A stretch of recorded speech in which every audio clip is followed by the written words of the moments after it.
Like when Me Too was happening, was there like a thing among male strippers where they're like, we got to tone this back a bit? Oh yeah, it killed the business. Like a male strip. Oh really? Club, yeah, male strip club used to be just like a female strip club, where you had your general area, but you had private lap dance areas. You can do dances that were sexy and could actually turn a woman on. And now everything has to be like went corporate. Like you guys got like an HR department. All the interactions have to be wearing the construction outfit in the fire. Yeah, like they rip the shirt and pour the bottle of water.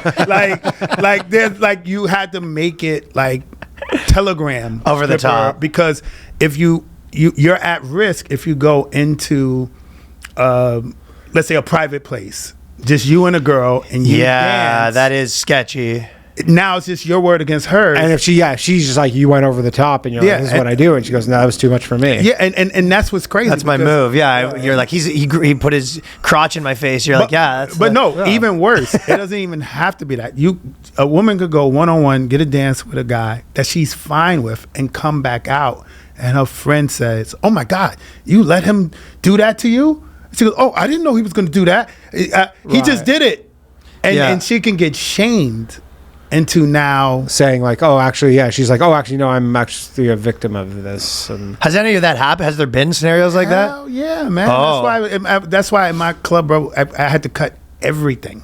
Everything is just dance on the floor, you know, with in the glass casing. Yeah. No, what I want to do is, so like if it's a group of 5 women here, normally you would take the girl and you would take her to a couch to the side. No, you and the dance right here, so all her friends are witnessing. Yeah, everybody can see. All the cameras there is right in the middle of the floor. So if there's anything uncomfortable, there's a ton of reasoning and witnesses to not say, well, he forced, I said stop, he kept going. Like, you just got to be prepared for all of that. And you got like consent forms? Like, is that even... That doesn't matter, man. Yeah, I guess you can't consent to a crime. So it doesn't matter. Like everything is consented till someone says no. That doesn't mean anything. Right? Yeah, everything's consented. Like, that's the point I made earlier. With the 10-year relationship, and then one day, I don't want to, come on, do it. Now, that's coercion now? What I could have said that was...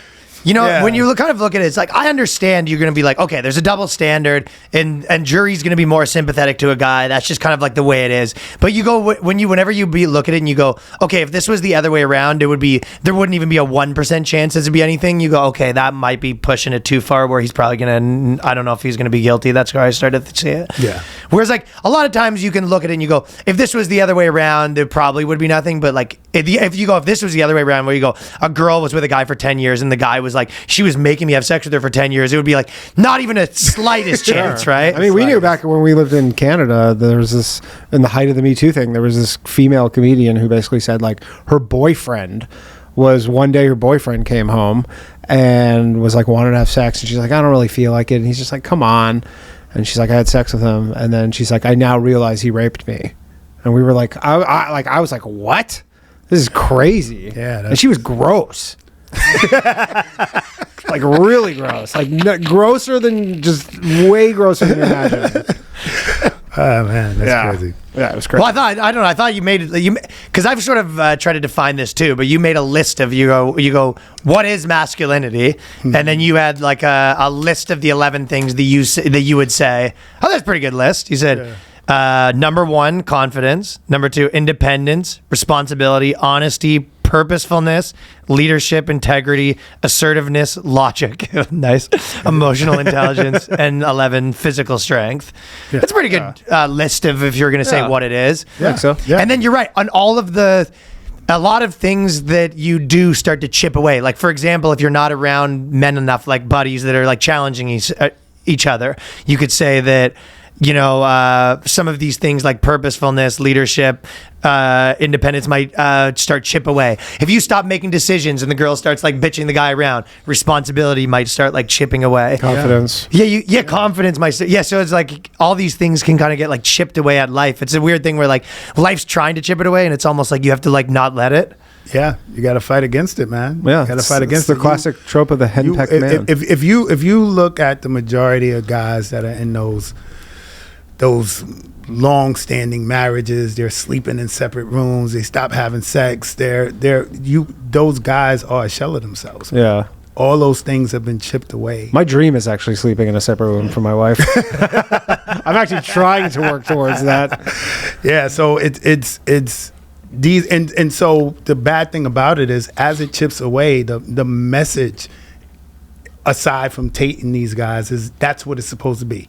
You know? Yeah. That's supposed to, if you're doing the right thing, if you're just, everything is basically ran and controlled and catered to the woman in your life, right? And we believe that, right? As men, you want to make your woman happy, but right now happiness has been centered around just a trade-off of your sense of self, right? Yeah. And you gotta find a balance. You know? Yeah, that's a good way to describe it. Yeah, this is a bad trade-off. There was, but it's interesting. Like, I even watched, like, I don't know if you saw, like, Love Island, like all anyone talks about. I'm not even trying to get into it like that. But the girls getting in trouble for saying offensive stuff, and the one other guy, it's like there's like 4 different people that are in trouble with that, right? Mm-hmm. And it's funny because, like, all the girls kind of have run the Love Island thing, and they're all mad, and the people are getting kicked off, and it was kind of like in the male spheres, no one's getting in trouble for anything anymore, and it really feels like there's just like 2 completely different like worlds that are existing, where it's like there's the woman world where they have all these rules and they decide, and then there's the guy world where none of this applies, and the women, if women tried to like cancel people in our world right now, it would almost like just wouldn't work anymore. No, it wouldn't work. But that's not probably that healthy either. They're just like 2 completely separate, like siloed off worlds, like one's run by women and one's run by men. Well, I think a lot of the last 10 years has been women trying to be like, yo, we want to have more input into how things are run, like kind of feminizing everything. And they're like, yeah, you have your own little world. I mean, it's better when it's like probably separate. Yeah, no, definitely. I agree with that, because we just, first of all, we're logical, right? We're logical and intellectual, and because a lot of women base things on what they feel, right? Like, and we're always going to have an issue with that, because at the end of the day, we're going to come back to logic, right? Yeah. So every problem that I get with a woman that I have is having the patience to get through what she feels when I can't make sense of it. You know what I'm saying? I just... Sure. I can't. Yeah, it's like an autistic That is a universal truth right there. Yeah.